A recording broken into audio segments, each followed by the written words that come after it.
Gimana, udah punya ide belum untuk bikin cemilan weekend ini? Hai semuanya, Assalamualaikum, apa kabar? Semoga semua dalam keadaan sehat. Hari ini aku, Ratri Oktaviani, mau kasih ide cemilan simple. Yuk langsung aja kita mulai. Pertama-tama siapin dulu mangkok bersih, kemudian masukkan 300 ml air, kita sisakan sedikit di dalam gelas takarnya. Nah, setelah itu tambahkan dengan setengah sendok teh vanili bubuk, boleh juga dengan vanili cair. Kalau sudah, tambahkan seperempat sendok teh garam dan juga ada 1-2 tetes pewarna makanan warna kuning. Terus ini kita aduk sampai garamnya agak larut ya teman-teman. Kalau sudah, masukkan bahan kering yang terdiri dari 250 gram tepung terigu. Aku pakai tepung terigu protein sedang. Kemudian ini akan kita mix sampai tercampur rata, sampai adonannya itu benar-benar kalis licin gitu ya teman-teman.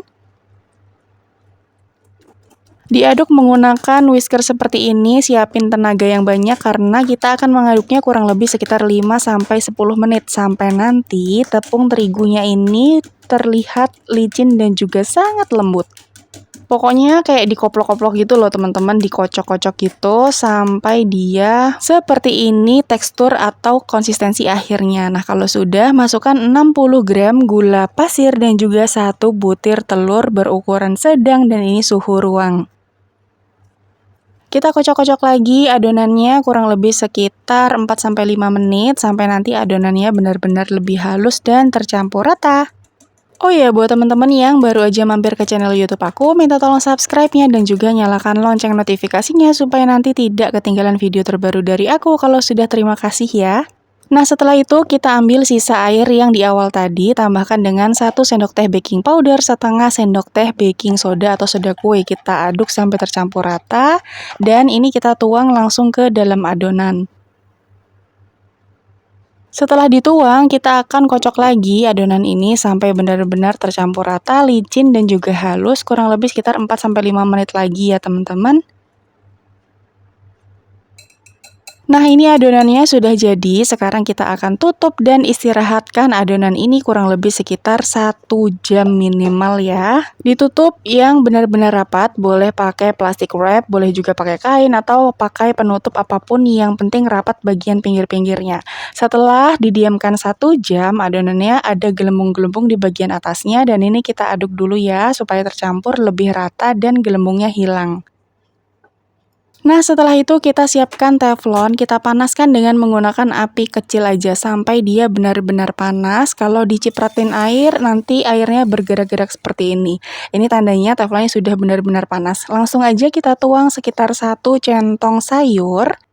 Kemudian adonannya ditekan-tekan supaya nanti bagian pinggir-pinggirnya itu membentuk pinggiran mangkok gitu ya teman-teman, layaknya martabak yang sering kita beli di abang-abang gitu. Kemudian kita tinggal masak aja sampai dia matang dan mengeluarkan buih-buih di atasnya. Ini kita masak dengan menggunakan api yang paling kecil supaya nanti tidak hangus ya. Nah, kalau misalnya buih-buihnya sudah mulai berkurang, seperti ini kita tinggal tabur aja dengan gula pasir ke semua permukaan dari martabak mininya.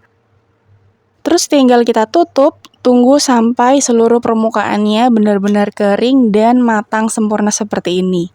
Cantik banget ya hasilnya, benar-benar bersarang sempurna. Nah, kalau sudah matang, matikan apinya, lalu permukaannya kita olesi seluruhnya dengan margarin ataupun butter. Kita olesi sesaat setelah martabaknya ini matang ya teman-teman. Nah, kalau udah, tinggal kita keluarin aja deh dari cetakan seperti ini. Dibantu dengan menggunakan spatula ataupun sutil kayu seperti ini ya teman-teman. Caranya gampang banget kan?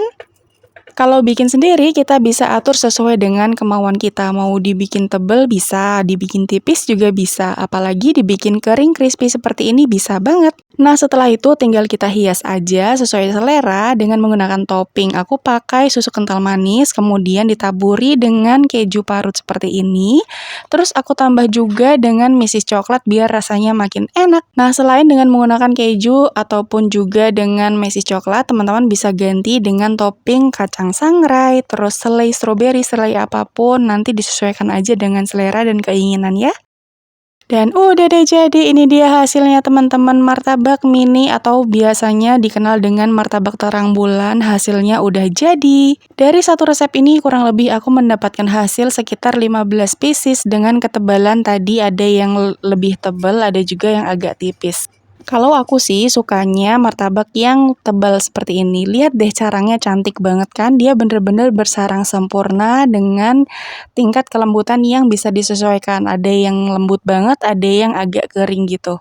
Hasilnya benar-benar bersarang sempurna, dia tidak bantat sama sekali dan ini rasanya enak banget teman-teman, wajib cobain di rumah. Oke teman-teman, sekian dulu video kali ini. Terima kasih ya udah nonton videoku sampai selesai. Selamat mencoba, semoga berhasil. Sampai jumpa di video selanjutnya. Wassalamualaikum, bye.